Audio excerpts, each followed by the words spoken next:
안녕하세요. 보드카 처먹은 역사왕의 포처강입니다. 1945년 일본으로부터의 지배에 벗어난 한반도는 안타깝게도 본인들의 의지와는 상관없이 38선을 기준으로 반으로 갈리게 되었죠. 근데 38선 이남의 우리 영토에는 원래 개성이 포함되어 있었습니다. 개성은 고려시대 때부터 500년 동안 수도로 이용이 되었을 정도로 당시로서도 굉장히 큰 도시였어요. 그러나 현재 지금 개성은 북한의 손아귀에 떨어져 있습니다. 휴전선은 서쪽으로는 아래쪽으로 치우쳐져 있고 동쪽으로는 북쪽으로 올라가 있는 이상한 형태로 구성이 되어 있죠. 사실 한국전쟁 당시에 중공군의 개입 시점에서 마지막 중공군의 대공세인 5-2차 대공세가 실패로 돌아가면서 우리가 개성을 수복하는 것은 불가능한 일이 아니었습니다.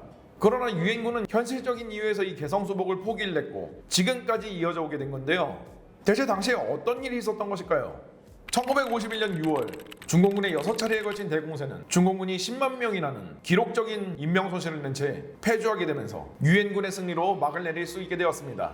이 점은 중공군의 한국 침공 영상을 보고 오시면 이해가 빠르실 겁니다. 중공군 사령관인 펑더와이는 다시 100만 대군을 모아서 대공세를 펼치려고 했는데요. 8.5 전투의 엄청난 손실에 마오쩌둥이 충격을 먹어가지고 추가적인 대공세를 허가해주지 않았습니다. 유엔군 역시 북진작전은 지속되었지만 메가더가 한 차례 무지성 어택당했다가 전쟁 말아먹을 뻔한 걸 갖다가 교훈 삼아가지고 각 부대별로 연결고리를 확실하게 연결한 채 천천히 북상하고 있었죠. 그래서 북진 속도가 굉장히 느렸고 따라서 어느 정도 대규모 지원이 계속해서 받쳐주지 않는다면 전선은 어느 순간 고착화될 수 있는 위기에 처했습니다. 그리고 양측은 좋으나 싫으나 피해를 너무 많이 봤기 때문에 전쟁을 끝내려면 결국은 협상장으로 나와야 된다는 걸 암묵적으로 인지하고 있었죠. 근데 이미 서로 감정 싸움을 심하게 한 마당에 어느 한쪽이 다른 한쪽에다가 전화 딱 해가지고 오이 매장군 우리 대화로 하자고 이럴 수가 있겠어요? 그래가지고 유엔군의 북상이 시작된 1951년 6월부터 상당히 웃긴 방식으로 양측의 커뮤니케이션이 이루어졌어요. 일단 중공군의 최윗선인 마오쩌둥이 소련 지도부와 협의하에 유엔군에게 보낼 메시지를 갖다가 작성을 합니다. 그리고 소련 측이 라디오 방송을 통해서 유엔군한테 중공군이 말할 메시지를 갖다가 대신 전달해 주는 거였죠. 여기에 미국도 라디오 방송으로 답변을 해주는 식이었습니다. 서로 말 섞기는 싫은데 어쨌든 대화는 해야 되겠으니까 이런 식으로 하겠다는 거지. 이때 주고받은 라디오 내용을 요약하자면은 참 유치뽕짝합니다. 전화가 좋다. 69.74 FM 소비에트 방송. 저희가 중국 애들을 잘 달래가지고 휴전협상장에 나오기로 했거든요. 양키놈들 니네도 나오실 거죠? 나오고 싶으시면은 샵892 유료 문자 100루블 지금 바로 신청해주세요. 마침 중공군 갈아엎는 거 좀 질렸는데 잘 됐네. 콜. 양키놈들이 문자를 주셨습니다. 자 이제 중공군이랑 같이 대화 한번 해보시죠. 내가 그 새끼랑 왜 직접 얘기해야 되는데? 자 고민 들어왔습니다. 그러면은 일단 양측 연락장교들이 만나가지고 좀 화도 풀고 어디 가서 회담할지 좀 정하고 그러시면 될 것 같아요. 그리하여서 1951년 7월부터 양측의 연락장교 회담이 시작되었죠. 이들은 어디서 회담을 어떻게 시작할지 논의를 했는데 문제는 유엔군이 이 회담부터 첫 단추를 잘못 끼워버렸어요. 공산 측 연락장교들은 개성의 송악산에 있는 안가에서 실시간으로 공산군 지도부로부터 지령을 받고 있었는데 이 송악산 안가에는 북한과 중국의 외교관들과 전략가들이 모여져 있었습니다. 그리고 이 회담 내용은 중공군 사령관이었던 펑더와이에게 실시간으로 보고가 되고 있었죠. 그리고 펑더와이는 지령을 실시간으로 내리기도 했고요. 이렇게 초장부터 공을 굉장히 많이 들인 공산 측이랑 달리 유엔군 측 연락장교들은 딱히 지시를 받은 게 없어요. 게다가 유엔 측 연락장교들은 협상가나 외교가도 별로 없었고 진짜로 야전에서 구르다가 온 야전 군인들이 대부분이었습니다. 이들은 안타깝게도 회담을 이끌어 나가는 방식이나 전반적인 전략을 잘 모르는 사람들이었어요. 결국은 연락장교 회담이 공산 측한테 굉장히 유리하게 전개되어 버렸습니다. 일단 공산 측에서는 회담 장소를 현재 공산군이 장악하고 있는 개성에 있는 으리으리한 한옥 건물 한 채를 잡고 회담을 하자고 주장했죠. 반대로 유엔 측에서는 준비된 대로 원산 앞바다에 떠있는 덴마크군의 병원선에서 회담을 진행하자고 했는데 당연히 공산 측이 이거를 받아들이지 않았습니다. 유엔군 측은 당연히 개성이 공산 진영이라 가지고 불안하다고 어필했죠. 그러나 이것은 공산 측이 노리던 논리였습니다. 그렇다면은 개성을 주변으로 10km를 갔다가 중립지대를 선포해가지고 여기에는 그 어떤 유닛도 들어갈 수 없게끔 조치하자고 역제안을 한 거죠. 그리고 이 중립지대안은 유엔 측이 뭘 준비를 해온 게 있어야 맞받아치지. 그래서 그냥 어버버 하다가 수락해버린 거야. 흔히들 2년간의 휴전회담 장소가 판문점이라고 알고 있는데 원래 1951년 7월에 회담이 딱 개최될 때는 판문점이 아니라 개성이었습니다. 그리고 유엔 측은 이 연락장교 회담을 중요하게 여기지 않은 대가로 향후 4개월 동안 아주 그 대가를 톡톡히 치러야 됐죠.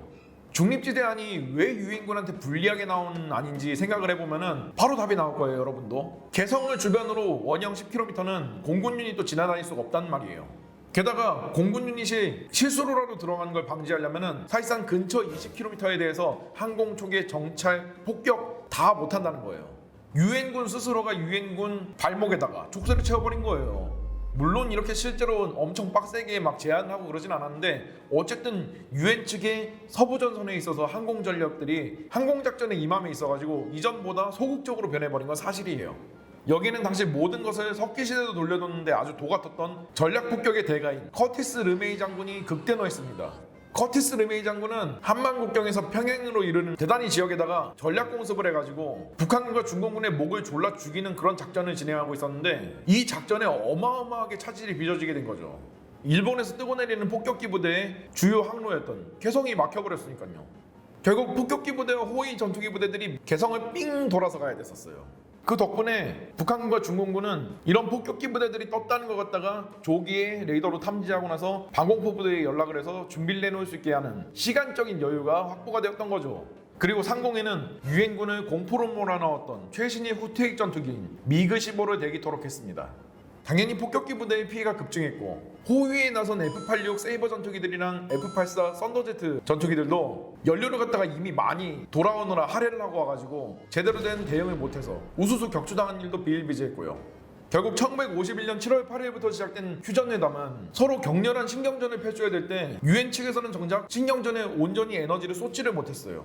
왜냐면 회담 장소가 개성이다 보니까 발목 잡혀버린 거는 유엔군이었고 결국 엉뚱한 문제들이 많이 일어나서 진땀을 빼는 거는 유엔 측이었어요.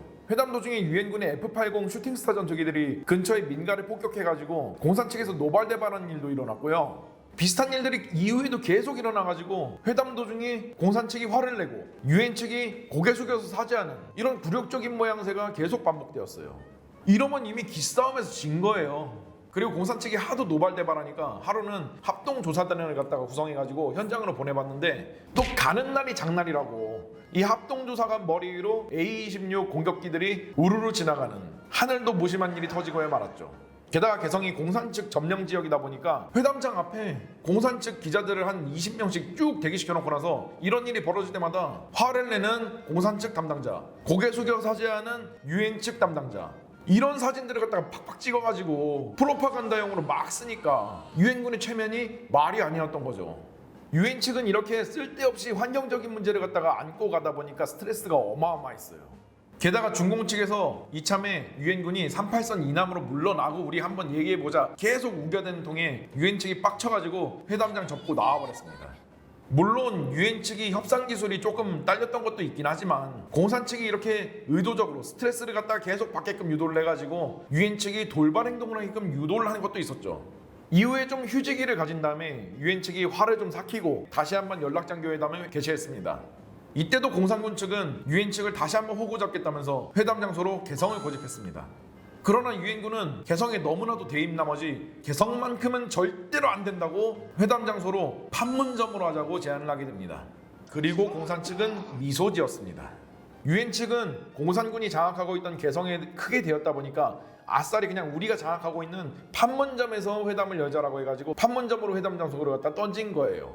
근데 공산 측이 왜 미소 지었을까요?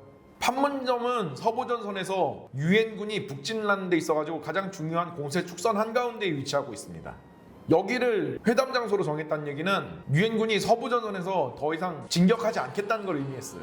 왜냐하면 회담 장소는 비무장 상태로 유지를 해야 되니까요. 그 주변은 다 중립구역이고 당시 중공군과 북한군은 유엔군한테 밀려가지고 점점 영토를 내주면서 북쪽으로 밀려나고 있었는데 서부전선에서 유엔군 스스로가 또다시 발목을 잡아버린 겁니다. 유엔군도 자기들이 무슨 짓을 하고 있는지 알고 있었어요. 유엔군은 자기 발등을 찍는 그런 결정을 해서라도 그런 스트레스는 피하고 싶었던 거예요. 결국 첫 단추부터 잘못 끼워버린 회담의 시작으로 인해서 유엔 측은 다시는 영영 개성을 되찾을 수 있는 기회를 놓쳐버리고야 말았습니다. 심지어 이때 당시 재차 열렸던 연락장교회담에서도 공산군 측에서 계속해서 회담 장소를 개성으로 하자고 빠락빠락 우겨대는 통에 이것마저도 결렬될 뻔했어요. 근데 이것도 유엔 측한테 스트레스를 줘가지고 어떻게 나온지 한번 보자는 공산 측의 튕기기 전략이었죠. 왜냐면은 유엔 측이 원래 얘기했던 원산 앞바다에 있는 덴마크군 병원선 얘기는 입 밖으로 꺼내지도 않는 걸 보고 나서 이미 기싸움에서 공산 측이 이겼다는 것을 그들 스스로도 잘 알았으니까요. 그러나 유엔 측은 계속해서 공산 측이 개성으로 하자 하니까 그냥 할까라고 생각을 하고 있었는데 여기서 김일성이 등판해가지고 유엔군을 살려줬습니다. 김일성은 계속되는 유엔군의 무자비한 폭격 때문에 최대한 빨리 전쟁을 끝내고 싶어 했거든요.